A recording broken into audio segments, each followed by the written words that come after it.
چاہے ذلیل ہے، جسے چاہے تو وہ عزیز ہے، جسے تو نہ چاہے ذلیل ہے، جسے تو نہ چاہے ذلیل ہے۔ تیرے ہاتھ ذلت و آبرو، تیرے ہاتھ ذلت و آبرو، تیری شان جل جلالہ، اللہ جل جلالہ، اللہ جل جلالہ۔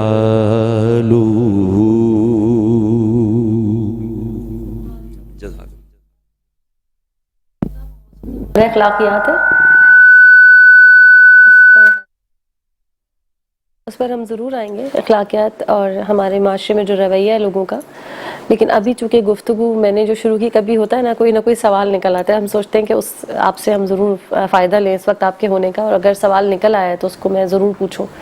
ابھی میں نے بات کی، میں اکثر یہ کرتی ہوں، میری پریکٹس یہ ہے کہ جب بھی میں دعا مانگتی ہوں تو آخر میں ایک جملہ ایڈ کر دیتی ہوں کہ اللہ تعالیٰ میرے حق میں رہتے ہوئے اور آپ کی رضا کے ساتھ ہو تو اس کو بس پورا کر دیں۔ نارملی لوگ اس طرح دعا مانگتے ہیں کہ ہمیں یہ چاہیے، یہ ہمیں دے دیجئے، بس ہمیں ملنا چاہیے۔ پہلے میں بھی ایسے ہی کرتی تھی، پر کچھ ایسا لگا کہ کچھ چیزوں کی ضد شاید میں نے ضد کر کے مانگ لی، اور پھر اس کے وہ جیسا ہم سمجھ رہے تھے اپنی عقل کے مطابق کہ فائدہ ہونا چاہیے، اس طرح نہیں ہوا تو مجھے لگا ضد نہیں کرنی چاہیے تھی۔ اب میں یہ جملہ ایڈ کرنے لگی ہوں۔ تو کیا دعا کا صحیح، اگر میں پوچھوں صحیح طریقہ کیا کہ بس جو دل چاہے مانگ لو، جیسا کہ کہا جاتا ہے کہ بس مانگ لو دیکھا جائے گا، یا واقعی کچھ اللہ تعالیٰ نے آپ کو اگر اشرف المخلوقات بنایا ہے، ذہن دماغ عقل کے ساتھ پیدا کیا ہے تو تھوڑا اس کا بھی استعمال کریں، کیا ہے اس میں؟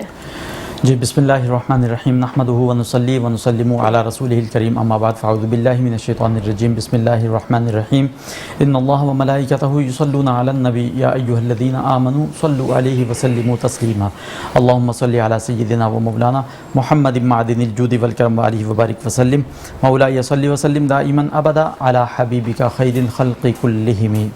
انتہائی مشکور و ممنون ہوں، اتنے پیارے پروگرام میں بندہ ناچیز کو ایک مرتبہ پھر مدعو کیا۔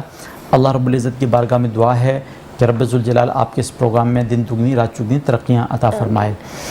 دعا کے حوالے سے آپ نے سوال کیا کہ دعا ہم مانگتے ہیں اللہ رب العزت کی ذات سے، اور ہمیں نہیں پتہ ہوتا کہ ہمارے حق میں بہتر ہے یا نہیں، لیکن وہ رب ہے، وہ جانتا ہے کہ اس کے حق میں کیا بہتر ہے کیا نہیں۔ بسا اوقات ایسا ہوتا ہے کہ ہم کسی چیز کے لیے دعا کر رہے ہوتے ہیں، وہ دعا قبول نہیں ہو رہی ہوتی، ہم گڑ گڑا کے رو کے التجا کر کے دعا کر رہے ہوتے ہیں، لیکن وہ دعا قبول نہیں ہو رہی تھی۔ قبول سے مراد یہ کہ پوری نہیں ہو رہی ہوتی۔ تو مفسرین کرام بیان فرماتے ہیں اس کے پیچھے راز یہ ہے کہ وہ رب ہے، وہ علام الغیوب ہے، وہ غیب کے علموں کو جاننے والا ہے، وہ جانتا ہے کہ بندے کے حق میں کیا بہتر ہے اور کیا بہتر نہیں ہے۔ اللہ رب العزت نے اپنے علم ازلی اور ابدی سے یہ جان لیا کہ اس کے حق میں یہ بہتر نہیں ہے، اور یہ بندہ اس کا خاص بندہ ہے، اس کا پیارا بندہ ہے، تو وہ رب ذوالجلال اس کے حق میں اس کی اس دعا کو قبول نہیں فرماتا، اور اس کے بدلے میں اس کا نعم البدل اسے عطا فرماتا ہے۔ جیسے آپ نے کہا کہ ضد کرتے ہیں ہم اللہ تعالیٰ سے، الہی بس یہ عطا فرما دے، یہ عطا فرما دے، تو اگر ضد کر کے ہم نے وہ دعا اللہ رب العزت کے حضور کر لی اور وہ قبول بھی ہو گئی، وہ چیز ہمیں مل بھی گئی، وہ عارضی خوشی ہوتی ہے، وہ عارضی چیز ہوتی ہے۔ لیکن جو کلمات آپ نے اپنی دعا کے اندر ایڈ کیے ہیں کہ باری تعالیٰ، اور ہونا بھی یہی چاہیے کہ جب ہم دعا کریں اللہ رب العزت سے تو ہم یہ کہیں کہ باری تعالیٰ تو ہمارے حق میں جو بہتر جانتا ہے وہ ہمیں عطا فرما، تو وہ رب ہے۔ اگر ہم یہی اختیار اپنی ماں کو دیں کہ ماں کے پاس کچھ معاملات ہیں، وہ مثال کے طور پہ پیسے ہیں، ٹھیک ٹھاک آپ کہیں کہ امی مجھے پیسے دے دیں، امی کو یہ اختیار دے دیں کہ آپ جو مناسب سمجھتی میری ضرورت آپ کو پتہ ہے، آپ اس حساب سے دے دیں۔ صحیح۔ ایک ماں کو پتہ ہے کہ بچے کی کیا ضرورت ہے، اس حساب سے وہ دے گی۔ لیکن رب ذوالجلال کی ذات بابرکات مثالوں سے منزہ مبرہ ہے، لیکن ایک ماں سے 70 درجے بڑھ کر اپنے بندے سے محبت فرماتی ہے وہ ذات۔ سبحان اللہ، بے شک۔ تو وہ زیادہ بہتر جانتی ہے اللہ رب العزت کی ذات کے بندے کو کیا چاہیے، کیا دینا ہے، کیا لینا ہے، اور کس چیز کی اس وقت اس کو ضرورت ہے، اور کون سی چیز بعد کے لیے اس کو رکھی جائے۔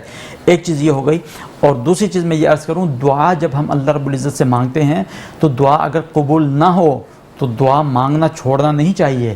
حدیث مبارکہ کے اندر ہے، آقا دو جہاں صلی اللہ علیہ وسلم نے ارشاد فرمایا مفہوم حدیث کہ کل بروز قیامت جب نامہ اعمال کھولے جا رہے ہوں گے، حساب کتاب ہو رہا ہوگا، تو اس وقت غیب سے نامہ اعمال کے اندر ایسا اجر و ثواب داخل ہوگا بندے کے نامہ اعمال میں، بندہ حیران و پریشان ہوگا، باری تعالیٰ یہ تو میں نے عمل کیا ہی نہیں، یہ اجر و ثواب کہاں سے آیا؟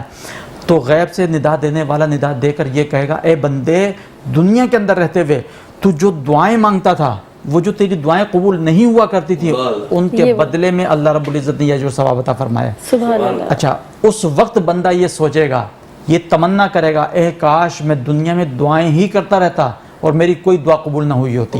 سبحان اللہ۔ وہ التجا کرے گا، اتنا اجر و ثواب ہے۔ اور اللہ رب العزت سے دعا مانگنا اللہ رب العزت کو بے انتہا پسند ہے، چاہے ملے یا نہ ملے۔ وہ رب کہتا ہے کہ مجھ سے مانگو، مجھ سے دعا کرتے رہو، اور اللہ رب العزت کو یہ بے انتہا پسند ہے۔ جو دعا کرتا ہے تو رب ذوالجلال فخریہ انداز میں فرشتوں کے سامنے ارشاد فرماتا ہے، فرشتوں دیکھو میرا یہ گناہ گار بندہ مجھ سے دعا مانگ رہا ہے۔ سبحان اللہ۔ تو دعا ایک ایسی عبادت ہے کہ جسے عبادتوں کا مغز بھی قرار دیا گیا ہے، ماشاءاللہ، مغز قرار دیا گیا۔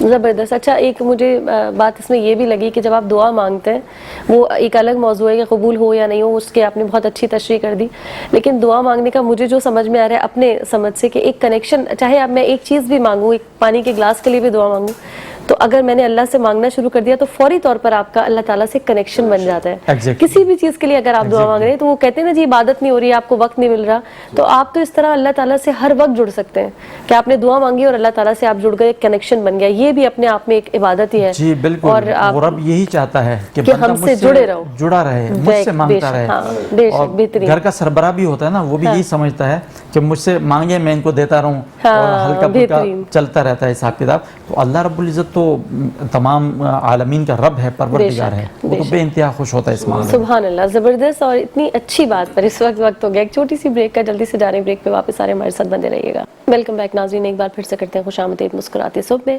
اور مفتی صاحب ہم آ جاتے ہیں جو ہمارا آج کا موضوع ہے اخلاقیات اور ہمارا معاشرہ۔ جی، بسم اللہ الرحمن الرحیم۔ اللہ رب العزت نے قرآن مجید فرقان حمید میں ارشاد فرمایا کہ وَإِنَّكَ لَعَلَىٰ خُلُقٍ عَظِيمٍ، اور اے محبوب صلی اللہ علیہ وسلم، بے شک ہم نے آپ کو خلق عظیم پر فائز فرمایا۔ اخلاق کیا ہے؟ اخلاق جو ہے یہ خلق کی جمع ہے۔ خلق کہتے ہیں اچھی عادات کو، انسان کے اندر جو اچھی عادتیں ہوتی ہیں، اچھا برتاؤ، اچھا رویہ، اس کے اندر اس کی گفتار بھی آ جاتی ہے، اس کا کردار بھی آ جاتا ہے، اس کے سارے معاملات، یعنی ایک انسان کا دوسرے انسان سے جو تعلق ہے نا، اس تعلق کے اندر جتنی اچھائیاں ہیں وہ ساری کی ساری اخلاق کے دائرے کے اندر آ جاتی ہیں۔ ٹھیک ہے۔ اور یہ اخلاق ایک ایسی عظیم نعمت ہے کہ جسے اللہ رب العزت عطا فرما دے تو وہ گویا کہ دنیا کے اندر رہتے ہوئے لوگوں کے دلوں کے اوپر حکمرانی کرتا ہے۔ بے شک ایسا اور اخلاق جیسی عظیم نعمت، اس کا جو سب سے بلند ترین رتبہ ہے، بلند ترین مرتبہ، وہ اللہ رب العزت نے آقا دو جہاں صلی اللہ تعالیٰ علیہ وسلم کو عطا فرمایا۔ آپ صلی اللہ تعالیٰ علیہ وسلم کی حیات طیبہ کو اگر ہم دیکھیں کہ اخلاق کسے کہتے ہیں یا اخلاق حسنہ کیا ہیں، تو آپ صلی اللہ علیہ وسلم کی حیات طیبہ سے ہمیں یہ بات پتہ چلتی ہے کہ اگر کوئی شخص آپ پر غصہ بھی کرتا تھا، زبردستی بھی کرتا تھا، تو آپ صلی اللہ علیہ وسلم کو اس کے بدلے میں اس پر غصہ نہیں آتا تھا۔ جہاں ہمارے معاشرے میں کیا ہے، کوئی اگر ہمیں صحیح بات بھی کہہ دے تو ہمیں فوراً غصہ آ جاتا ہے، لیکن سرکار دو عالم صلی اللہ علیہ وسلم کی ذات بابرکات کا مشاہدہ آپ اس ایک چھوٹے سے واقعے سے لگائیے کہ ایک یہودی عالم وہ کہتا ہے کہ میں نے کتب کے اندر یعنی توریت، زبور، انجیل میں پڑھا تھا کہ سرکار دو عالم صلی اللہ تعالیٰ علیہ وسلم کی نشانیاں، تو کہتا ہے کہ میں نے ساری نشانیاں دیکھ لیں، پا لیں، لیکن ایک نشانی جو خلق عظیم کی تھی، اخلاق حسنہ کی، وہ مجھے نہیں ملی تھی. تو اس کو جانچنے کے لیے میں چلا گیا بارگاہ رسالت مآب صلی اللہ علیہ وسلم میں کہ میں دیکھتا ہوں کیا ہوتا ہے. تو کہتا ہے کہ کافی عرصے تک مجھے جو ہے نا جس طرح میں چاہتا تھا، جس زاویے سے میں دیکھنا چاہتا تھا، وہ مجھے نظر نہیں آیا. اتفاق سے ایسا ہوا کہ ایک مرتبہ سرکار دو عالم صلی اللہ تعالی علیہ وسلم نے مجھ سے ادھار پر کھجوریں خریدیں اور ایک مدت کا تعین ہو گیا کہ فلاں تاریخ تک میں آپ کو یہ پیسے لوٹا دوں گا، اس کی قیمت ادا کر دوں گا. تو وہ یہودی کہتا ہے کہ وہ تاریخ آنے سے 3 دن قبل ہی میں بارگاہ رسالت مآب میں پہنچ گیا اور میں نے زبردستی شروع کر دی. میں نے کہا کہ بھائی آپ نے مجھ سے کھجوریں لی ہیں، اس کے پیسے مجھے لوٹاؤ. اور میں نے زور زبردستی سے بات کی، چلا کر بات کی. تو اس کے جواب میں کہتا ہے کہ میں نے دیکھا کہ آقا دو جہاں صلی اللہ علیہ وسلم خاموش ہو گئے. آپ صلی اللہ علیہ وسلم نے ایک لفظ ادا نہیں ارشاد فرمایا، یہ نہیں کہا کہ ابھی تو 3 دن باقی ہیں. اچھا، کہتا ہے کہ میں نے پھر اور آگے باتیں کی کہ تمہارے خاندان میں کیا لوگ ایسا ہی کرتے ہیں کہ ادھار لینے کے بعد پھر دوبارہ پیسے نہیں لوٹاتے؟ تو کہتے ہیں کہ سرکار دو عالم صلی اللہ علیہ وسلم کے اصحاب بھی موجود تھے، ان میں فاروق اعظم بھی موجود تھے. وہ ایک دم غصے میں آ گئے.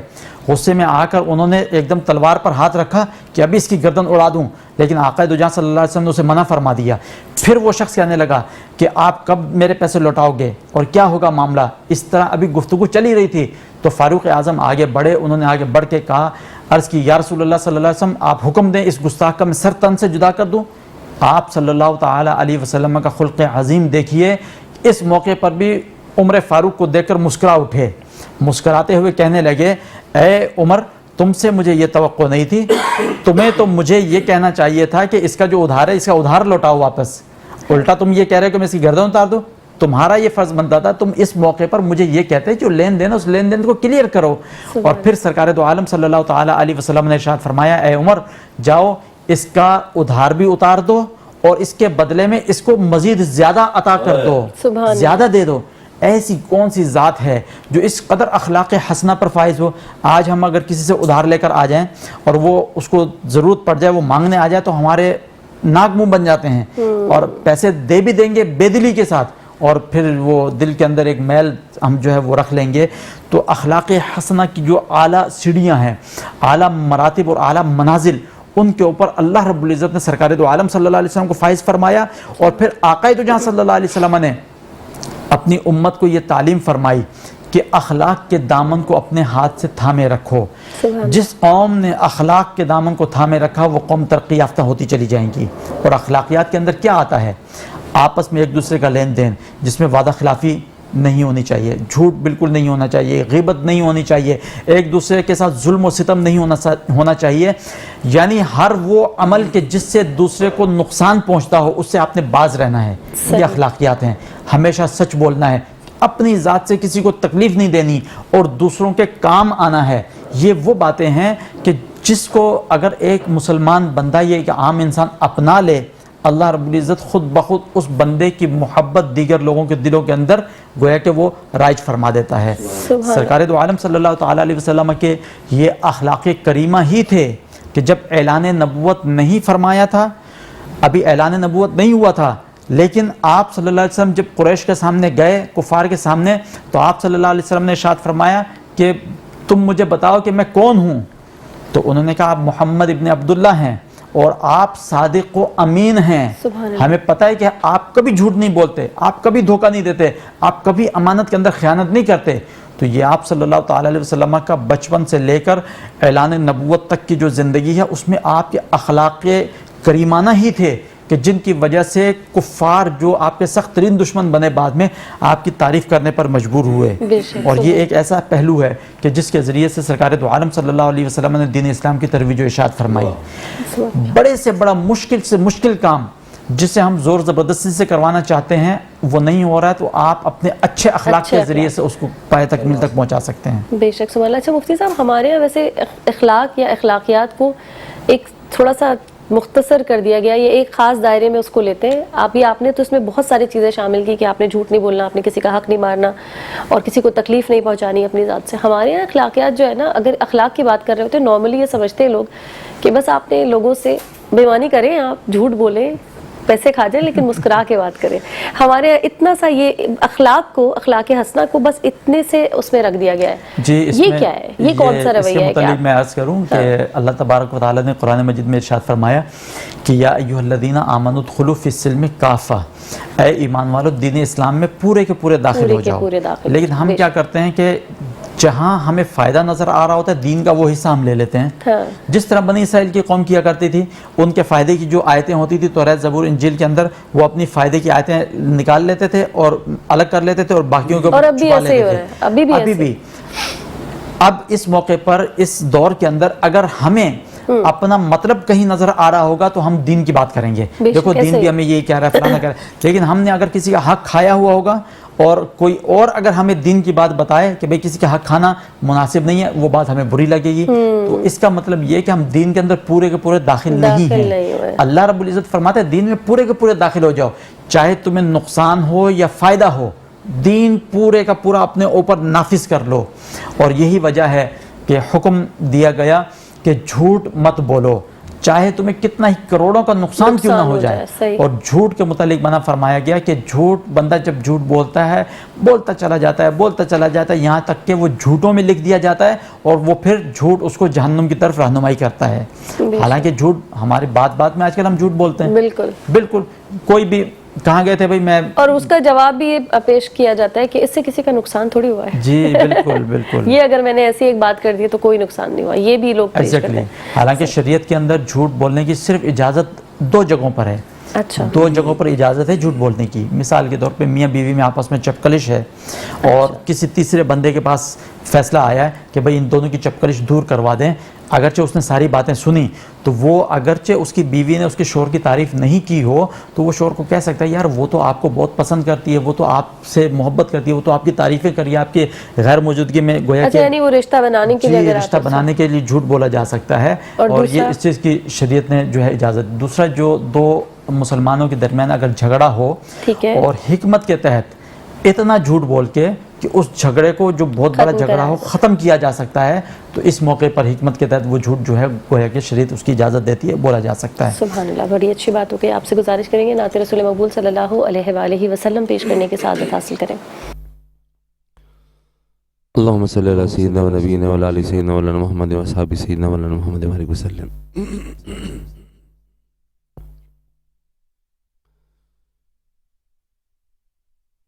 ہم بھی ان کا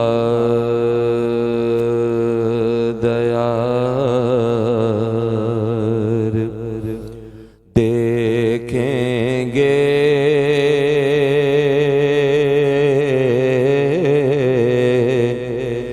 ہم بھی ان کا دیار دیکھیں گے، لطف پروردگار دیکھیں گے، لطف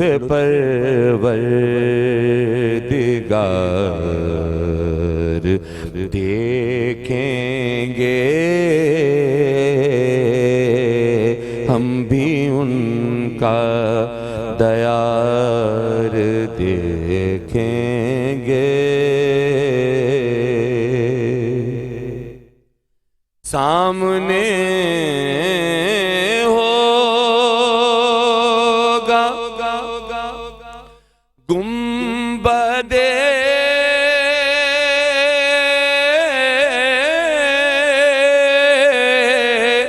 خضرا، سامنے ہوگا، سامنے ہوگا گنبد خضرا، شوق سے بار بار دیکھیں گے، دیکھیں گے، شوق سے بار بار دیکھیں گے، ہم بھی ان کا دیار دیکھیں گے. نقش کر کر کے دل پہ نام ان کا نقش کر کر کے، دل پہ نام ان کا اپنے دل کی بہار دیکھیں گے، اپنے دل کی بہار دیکھیں گے۔ ان کے روضے کی جالیوں سے ریاض، ان کے روضے کی جالیوں سے ریاض، ان کے روضے کی جالیوں سے ریاض، رحمت کردگار دیکھیں گے، رحمت کردگار دیکھیں گے، ہم بھی ان کا دیار دیکھیں گے۔ جن کرام یہاں وقت ہوا ایک چھوٹی سی بریک کا، جلدی سے جا رہے ہیں بریک پہ، واپس آ رہے ہیں، ہمارے ساتھ بنے رہیے گا۔ ویلکم بیک ناظرین، ایک بار پھر سے کرتے ہیں خوش آمدید مسکراتی صبح میں، اور مفتی صاحب ہم دوبارہ اپنے ٹاپک پر ہی آ جاتے ہیں۔ اچھا، ابھی گفتگو کے دوران آپ نے بات کی کہ ابھی بھی لوگوں کا یہی رویہ ہے کہ اپنے مطلب کی جو ہے وہ صورتیں یا آیتیں نکال لیتے ہیں اور پھر ان کو پیش کر کے اپنی غلطی کو، کوتاہی کو، یا اپنا جو گلٹ ہوتا ہے اس کو جسٹیفائی کرنے کی کوشش کرتے ہیں۔ کچھ لوگوں کا کہنا یہ ہوتا ہے، جیسے کہ ابھی کچھ ٹائم پہلے آپ نے بھی سنا تھا ایک کارساز حادثہ ہوا تھا جس میں دیت کا معاملہ ہوا تھا، اور وہ خاتون جو ہے وہ یا ان کی فیملی یہی کوٹ کر رہی تھی کہ دیت قرآن میں ہے۔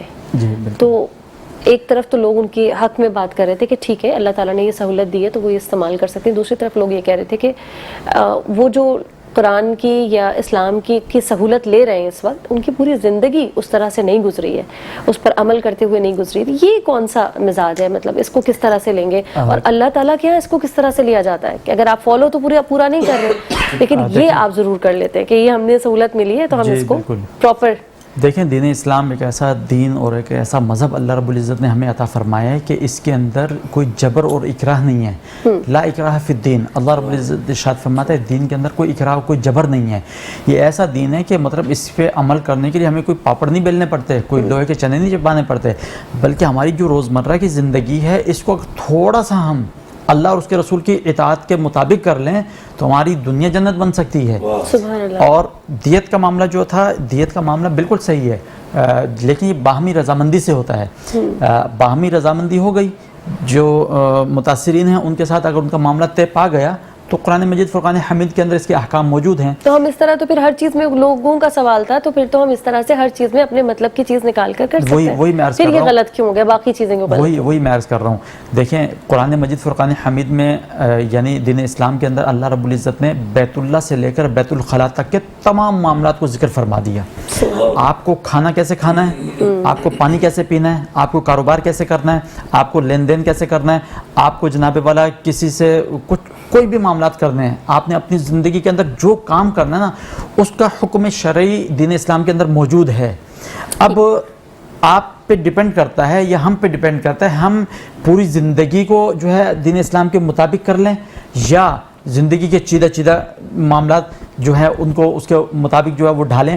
لیکن اللہ والے جو ہوتے ہیں، اللہ کے نیک بندے جو ہوتے ہیں، ان کا اوڑھنا بچھونا پورے کا پورا دین اسلام کی طرح ہوتا ہے، اور ان کی تعلیمات بھی یہی ہیں۔ سرکار دو عالم صلی اللہ تعالی علیہ وسلم کی تعلیمات بھی یہی ہیں کہ بھائی کھانا کھاؤ تو دین اسلام کے مطابق کھاؤ، پانی پیو تو دین اسلام کے مطابق پیو، آپس میں کلام کرو تو دین اسلام کے مطابق کرو۔ تو وہ دین اسلام کیا ہے؟ کھانا کھانے سے پہلے بسم اللہ پڑھو، کلام کرنے سے پہلے السلام علیکم ورحمۃ اللہ کرو، اور کسی کا حق نہ کھاؤ، اور کسی کو ایذا مت دو، کسی کو تکلیف مت دو۔ راستے میں جا رہے ہو، راستے میں اگر رکاوٹ پڑی ہے، کوئی کانٹا ہے، کوئی پتھر ہے، اس کو ہٹا دو، اور کسی کو تکلیف میں نہ لے کر آؤ۔ اور کسی کے ساتھ ظلم نہ کرو. یہ وہ موٹی موٹی باتیں میں بتا رہا ہوں کہ جن کو ہم نظر انداز کرتے ہیں. مثال کے طور پر اگر ہم راستے سے جا رہے ہوں, راستے میں اگر کوئی پتھر پڑا ہو, ہم کہیں ہم تو نکل گئے ہیں, ہمارا کیا, کوئی اور آئے گا تو وہ دیکھ لے گا. لیکن حکم یہ ہے کہ آپ اگر ہٹا لو گے تو آپ کو اجر و ثواب ملے گا. اگر صحیح معنوں میں ہم دین اسلام پر عمل کرنے لگ جائیں تو ہمارا پورے کا پورا معاشرہ ایک اسلامی معاشرہ کہلائے گا, ایک جنت بن جائے گی. اور جیسا مدینہ المنور کی یہ ریاست سرکار دو عالم صلی اللہ تعالیٰ علیہ وسلم نے جس کی بنیاد رکھی, وہ دین اسلام کے اوپر عمل پیرا ہونے کے بعد ہی معرض وجود میں آتی ہے. دین تو ہمیں مل گیا, لیکن اب ضرورت اس امر کی ہے اس کے اوپر عمل کیسے کیا جائے. لیکن اگر کوئی شخص عمل کر رہا ہے دین کے کچھ معاملات کے اوپر, اس کے اوپر تنقید اس لیے نہیں کریں گے بھئی کچھ کے اوپر تو کر رہا ہے نا, ہو سکتا ہے اللہ تعالیٰ اس کو توفیق عطا فرمائے مزید عمل کرے اور آگے بڑھے اور پھر دین اسلام کے اوپر عمل کرنے لگ جائے.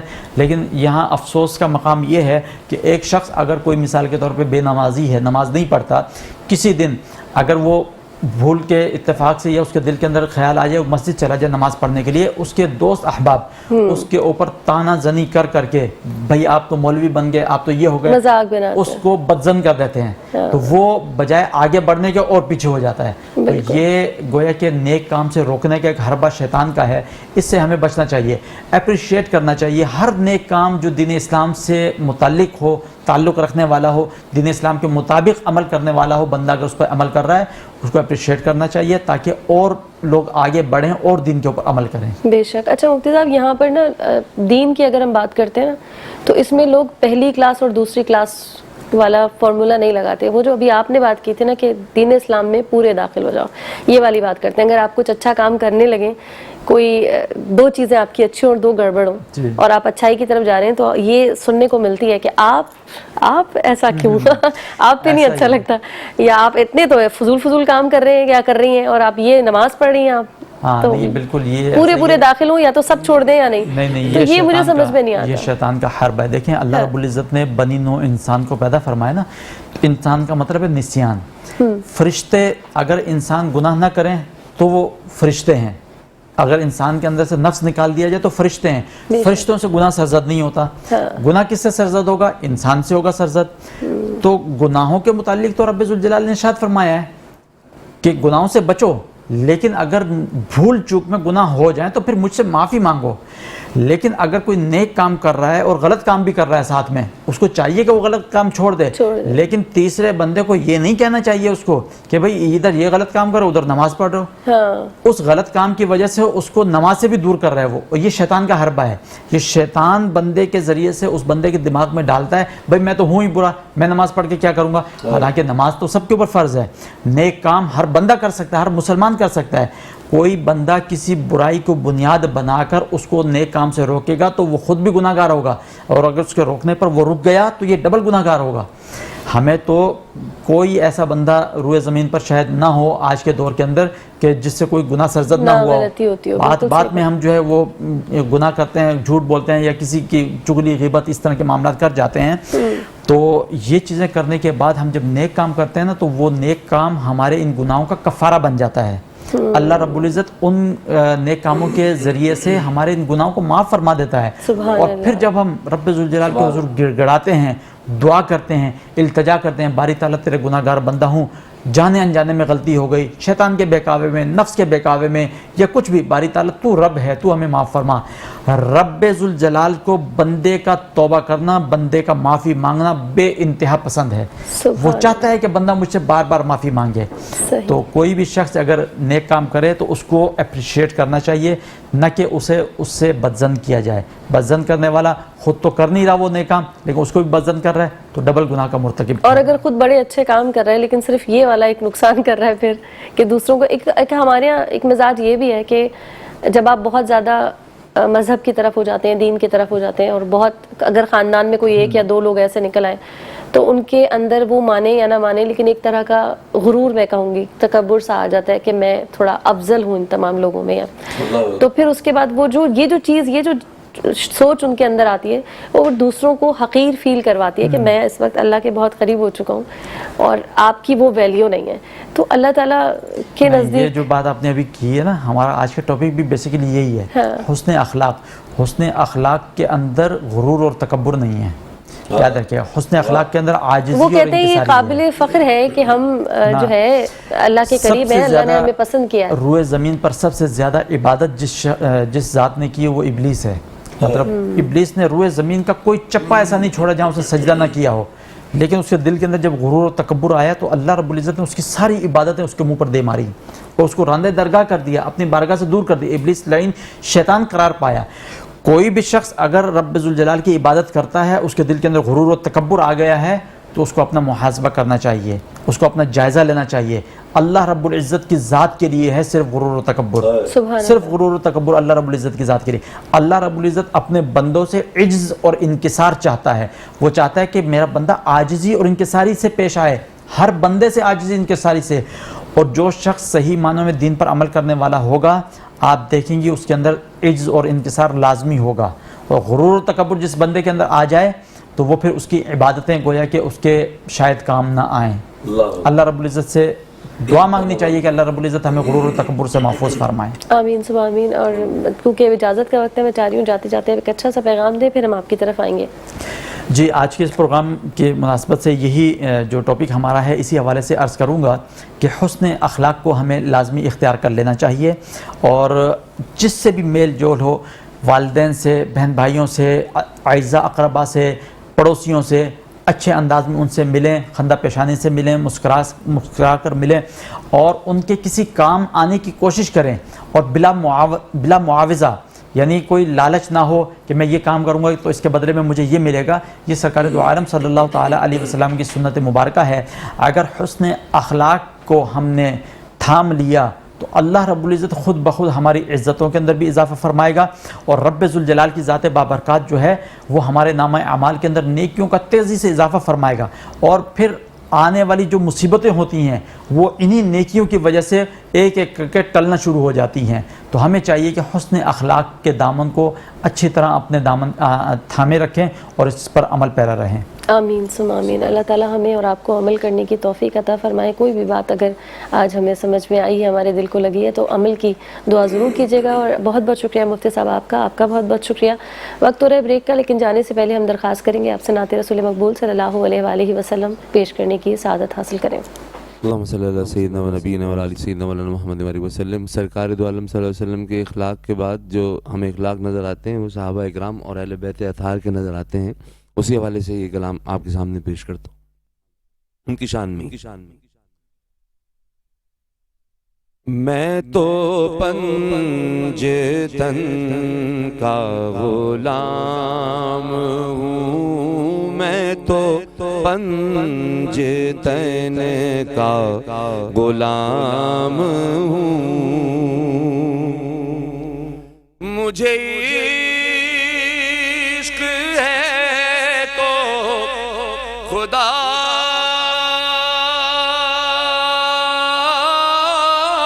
سے ہے، مجھے عشق ہے تو رسول سے، مجھے عشق ہے تو علی سے ہے، مجھے عشق ہے تو حسن سے ہے، مجھے عشق ہے تو حسین سے، یہ کرم ہے سارا بطول کا کہ میرے منہ سے آئے مہک صدا، جو میں نام لوں کبھی جھوم کے، میں تو پنجتن کا غلام ہوں،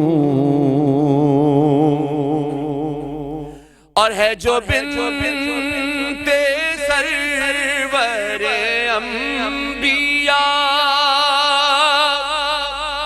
وہ ہے نور دیدہ مصطفیٰ، بڑی عابدہ بڑی ساجدہ، وہ نبی کا عکس ہے ظاہرہ، وہ جمال سیرت طیبہ، وہ ہے طاہرہ وہ ہے فاطمہ، وہ عطائے رب انام ہے میرا پنجتن کو سلام ہے میرا پنجتن کو سلام ہے حسن حسین نبی کے پھول جنہیں سونگھتے تھے میرے رسول ہے علی پدر تو ہے ماں بطول جو نگاہ رب میں ہوئے قبول ہوا شاد ان سے دل ملول معلوم ان کے کوچے کی منہ پہ دھول کرم ان کا خلق پہ عام ہے میرا پنجتن کو سلام ہے نسل گھٹانے سے گھٹی ہے نہ ڈھلی ہے جو آل محمد کے گھرانے میں پلی ہے جو طفل ہے اس گھر کا ولی ابن ولی ہے شاداب اس نسل کی ایک ایک کلی ہے جس باغ کا مالی تو حسین ابن علی ہے میں تو پنجتن کا غلام